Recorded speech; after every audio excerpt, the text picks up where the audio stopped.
सर्वांना क्रांतिकारी जय भीम।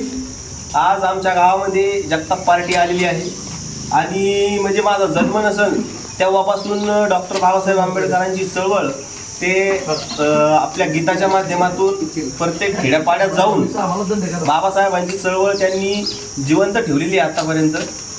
तर ते आज आपल्या गावात आलेले आहेत, तर त्यांच्याकडून आपण एक सुंदर असं बाबासाहेबांचं चळवळीचं गीत ऐकणार आहोत आता। ज्याच्या मुळा तुझी मान भरा